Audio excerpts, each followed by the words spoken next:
mesa está conferindo. 0,22, exatamente 18. Tem cuidado com a interpretação. É verdade.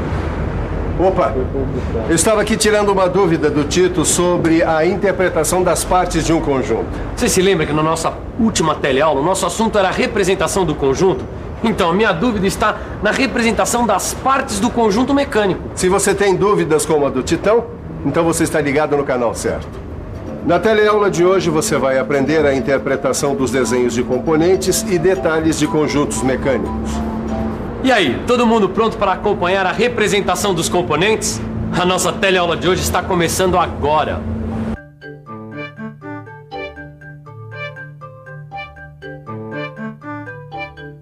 Angela, olha que bom o desenho desse encosto móvel.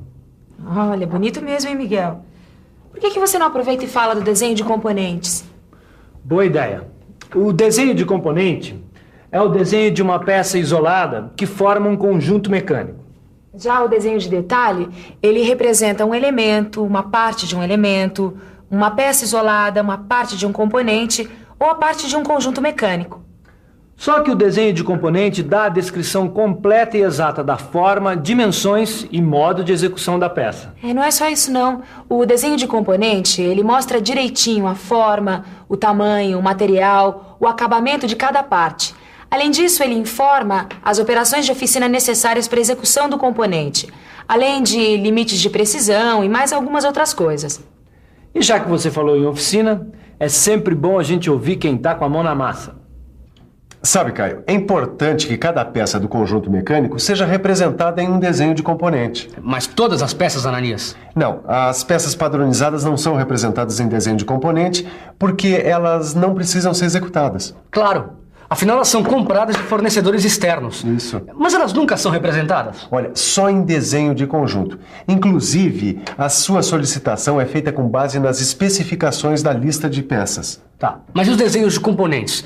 Também são representados em folha normalizada? É como os desenhos de conjunto? É claro que sim. Aliás, o que desenho de conjunto tem em comum com o desenho de componente é a folha.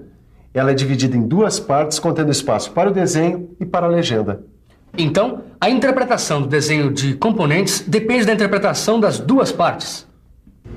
Falar em interpretação, seu Tito, que tal o senhor me ajudar a conferir aqui e ver se essas peças estão de acordo com o que pedem os desenhos? Hein? Opa, interpretar desenho é comigo mesmo, Silva. Então pega esse aí do lado. Esse aqui? É. Esse é o desenho do encosto móvel. Olha só, Silva, a legenda do desenho de componente é bem parecida com a do desenho de conjunto. Ela também apresenta um rótulo e uma lista de peças. E veja que a interpretação do rótulo do desenho do componente é semelhante à do rótulo do desenho do conjunto. Mas não é só isso que pode variar do desenho de conjunto para o desenho de componente. Tem razão. O número do desenho e os responsáveis por sua execução também. Tanto o desenho de componente quanto o desenho de detalhe podem ser representados em escala diferente da escala do desenho de conjunto. Eu acho melhor mostrar um exemplo. Então deixa comigo.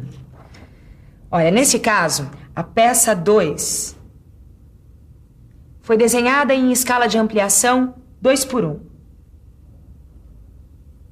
Enquanto que o conjunto foi desenhado em escala natural, ou seja, em escala 1:1.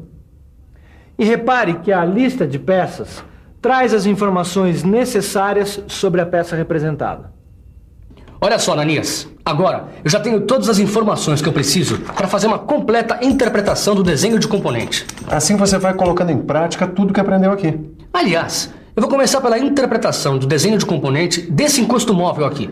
Então aproveita porque ele foi representado com supressão de vistas. Ele está representado só com a vista frontal.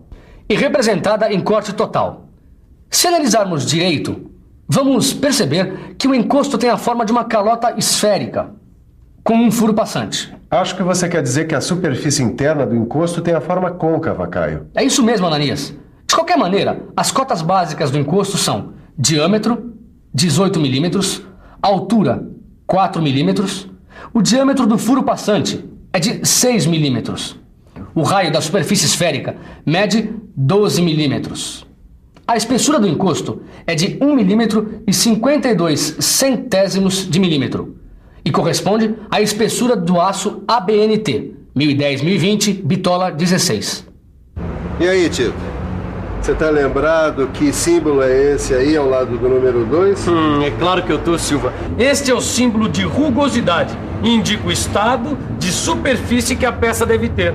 Então você também deve estar lembrado de que o círculo somado ao símbolo básico de rugosidade indica que a superfície da chapa para o encosto deve ficar do mesmo jeito que foi obtida na fabricação. Bom, isso quer dizer que a remoção do material não é permitida. Aliás, pelo que eu tô vendo no desenho aqui, essa não é uma peça que exige uma grande precisão. Bom, no desenho não tem nenhuma indicação de tolerância específica. Tem toda a razão.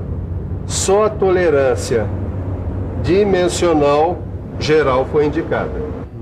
Bom, mas agora vamos andar rápido com esse controle de qualidade, Titão, porque o grampo fixo não é só formado de encosto móvel, não. Então vamos ao trabalho, chefe. Vamos conferir o corpo do grampo fixo. Você checa as medidas que eu confiro aqui no desenho. Bom, observando o rótulo, dá para ver que o corpo está representado em escala natural, aqui no primeiro diedro. Logo ao lado, vemos que as medidas são dadas em milímetros. Isso. E bem acima, vemos que a lista de peças traz as mesmas informações já vistas no desenho de conjunto. Pronto. Agora dá para mostrar que o corpo está representado através da vista frontal e de duas vistas especiais. Vista de A, vista de B. Elas foram observadas conforme os sentidos das setas de A e de B, indicadas na vista frontal. Agora, a vista frontal apresenta um corte parcial e uma seção rebatida dentro da vista. Vamos ver o corte parcial. Ele mostra um furo roscado, quer dizer, um furo com uma rosca triangular métrica normal, que é de uma entrada. Mas não é só isso não, né? A vista de B mostra uma saliência e o furo roscado da peça. E a vista de A mostra a representação das estrias. Faltou dizer alguma coisa, não? Ah, já sei.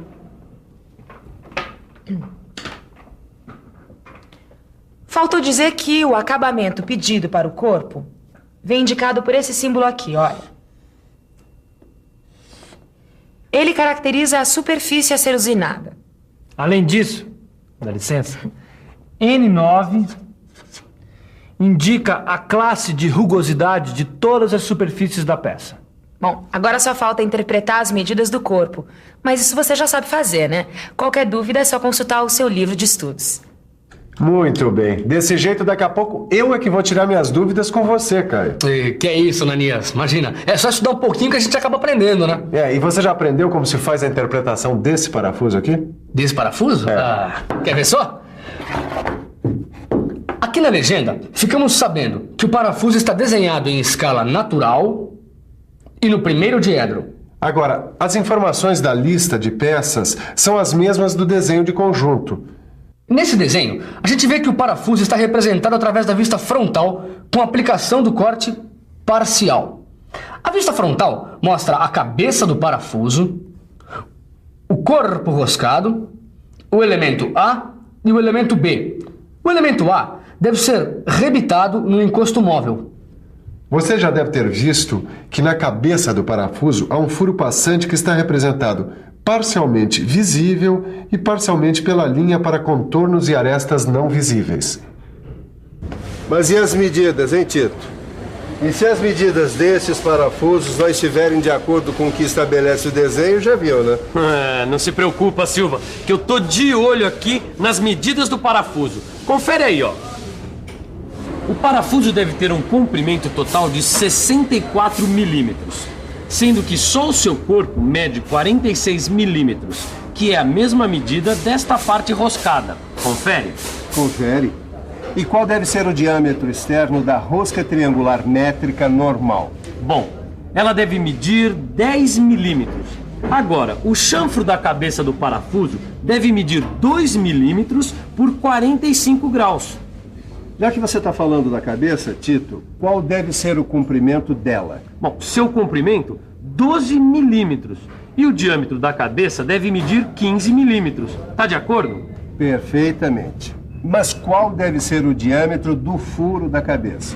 6 milímetros e 5 décimos. E a localização deste furo é de 6 milímetros. Agora me diz o tamanho do elemento A. 4 milímetros de comprimento por 6 milímetros de diâmetro. E o tamanho do elemento B é 2 milímetros de comprimento por 8 milímetros de diâmetro. Só que não há indicação de tolerâncias específicas. E o afastamento geral de mais ou menos 1/10 de milímetro vale para todas as cotas. Então nós vamos ver que o acabamento geral da peça corresponde à classe de rugosidade N9, enquanto que o acabamento do furo da cabeça corresponde à classe de rugosidade N12. E a usinagem da peça será feita com remoção de material. Bom, agora nós já podemos mostrar a interpretação do manípulo. Vamos lá. Ele também está representado em escala natural, 1 por 1. No primeiro diedro, aqui nós podemos ver que o manípulo será feito de barra de aço, com 6 milímetros e 35 centésimos de diâmetro e 80 milímetros de comprimento.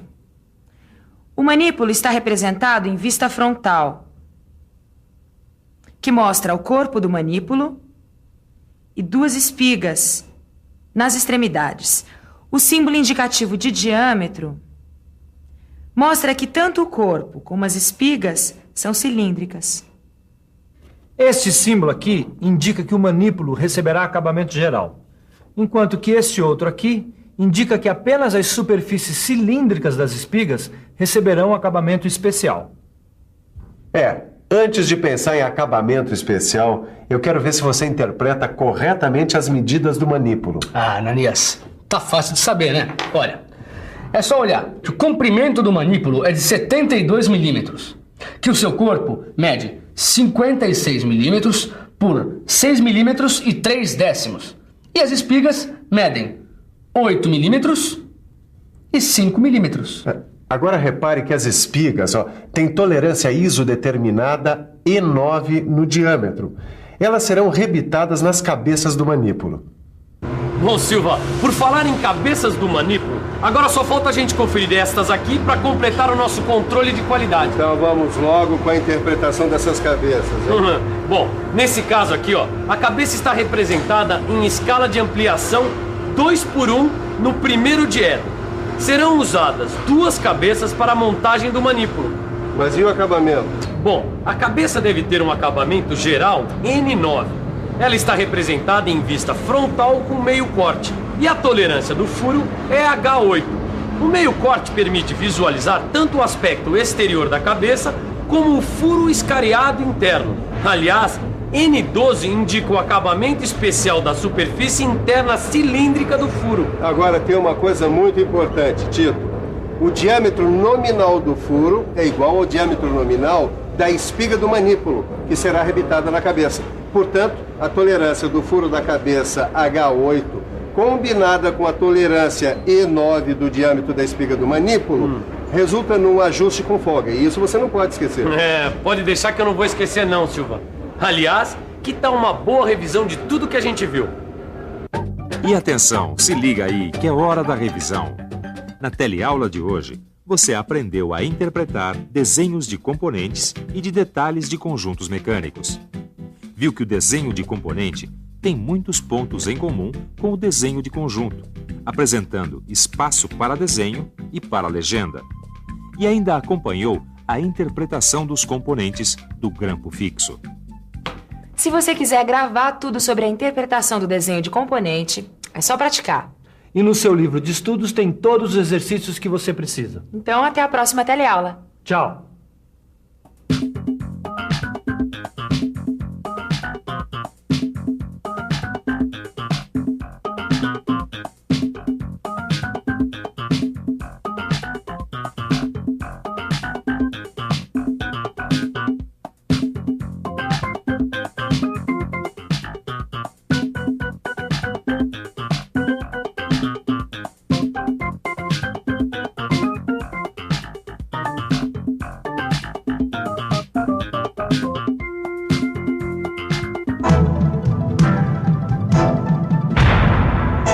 Telecurso 2000, um programa de educação do Sistema Fiesp e da Fundação Roberto Marinho.